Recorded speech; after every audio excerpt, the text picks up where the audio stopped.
দর্শক আসসালামু আলাইকুম। আশা করছি সকলেই ভালো আছেন। তো আলহামদুলিল্লাহ আমিও আল্লাহর রহমতে অনেক ভালো আছি।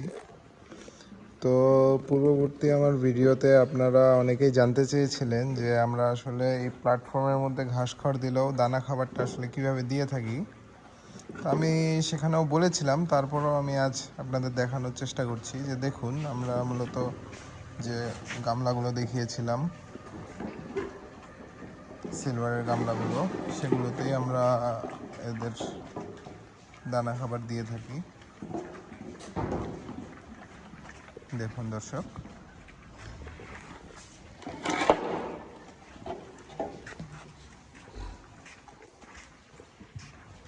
কিভাবে খাচ্ছে আসলে দেখতেই পাচ্ছেন, মাশাআল্লাহ। তো এইভাবেই আসলে এখানে প্রত্যেকটি গরুকেই দানা খাবার দেওয়া হয়। সামনেই দেখতে পাচ্ছেন যে ওপাশে দেওয়া হচ্ছে।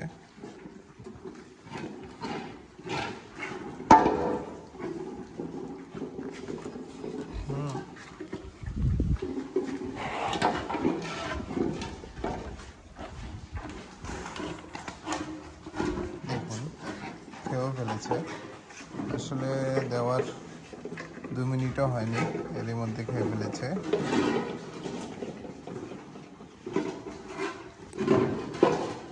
আর কেউ অনেকে আবার জানতে চেয়েছিলেন যে আমরা কয়বার পানি দেই খাবারের সাথে, বা গরুকে কয়বার পানি খাওয়াই। তো আমরা মূলত এখানে আমাদের গরুগুলোতে দুবেলা দানা খাবারের সাথে পানি দিই এবং একবেলা শুধু পানি দিই। সেটা মূলত দুপুরবেলা, অর্থাৎ গোসলের সময় আমরা মূলত 1টার আগেই গরুকে গোসল দিয়ে থাকি। তো সে সময়টাতেই যখন গোসল দেওয়া হয় সে সময়ই মূলত এদের শুধু পানিও খাওয়ানো হয়। এখানে পানির সাথে কিছুই দেওয়া হয় না, শুধুই সাদা পানি যেটা বলা হয় তেমনই সাদা পানি খাওয়ানো হয়। আর সকালে এবং বিকেলে, এখন মূলত বিকেল, এই বিকেলের সময় এবং সকালে এই দুবেলাই এদের দানা খাবারের সাথে পানি দেওয়া হয়। দেখতেই পাচ্ছেন মাশাআল্লাহ, সবগুলো করেই দেখুন কিভাবে চাহিদা করে খাচ্ছে।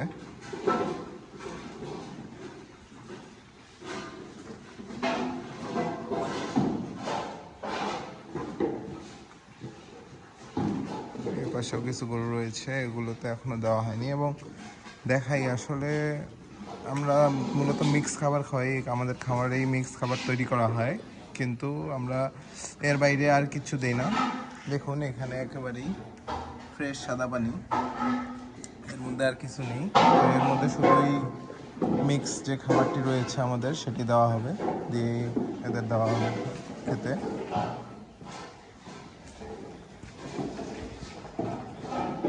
আর আমি আরও বলে রাখি, আমরা মূলত গরুকে ঘাস খড় দিই 3 বেলা, সকাল, দুপুর এবং বিকেলে। আর দানা খাবার দিই 2 বেলা। দেখুন আমার খামারের পাশেই মূলত আমার ঘাসেরও জমি।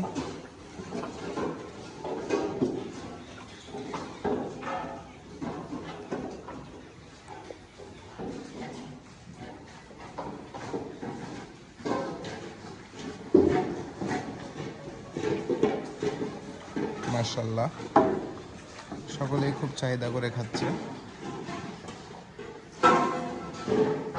আর যেহেতু এগুলো ষাঁড় গরু, এগুলোতে আমরা খুব বেশি পরিমাণে পানি দিই না।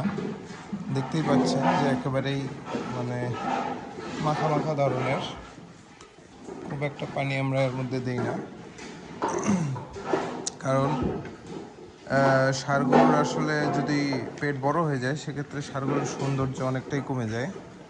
তো যেহেতু আমরা এগুলো মোটা তাজার উদ্দেশ্যে পালছি না, আমরা এগুলো পালছি হয়তোবা আর মাসখানেকের মধ্যে গরুগুলো আমরা ইনশাল্লাহ বিক্রি করে দেবো। আমরা যেহেতু 2.5-3 মাসের প্রজেক্টে গরু নেই, তো আগামী কুরবানিকে মাথায় রেখে যারা গরু কিনবেন তাদের বিষয়গুলো মাথায় রেখে এবং তাদেরকে উদ্দেশ্য করেই আমরা মূলত এই গরুগুলো পালছি।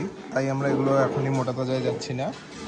আমরা জাস্ট এদের বিভিন্ন ধরনের ভ্যাকসিনেশনের যে বিষয়গুলো রয়েছে, কৃমি, জিঙ্ক, লিভার টনিক, ভিটামিন, এই জিনিসগুলো ক্লিয়ার করছি এবং খুব বেশি একটু স্বাস্থ্যের দিকে আমরা আগাবো না ইনশাল্লাহ।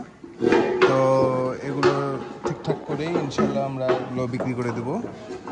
তো আমাদের এখানে গরুগুলো আনার কিছু কিছু গরুর 2 মাস, কিছু গরুর 1.5 মাস এমন হয়েছে, যে একসাথে আসেনি সব গরু, আগে পরে এসেছে। তো দেখতেই পাচ্ছেন, এখনই আমি আপনাদের দেখালাম যে জাস্ট খাবারটা দেওয়া হলো। এই দেখতেই পাচ্ছেন খাওয়া অলরেডি শেষ।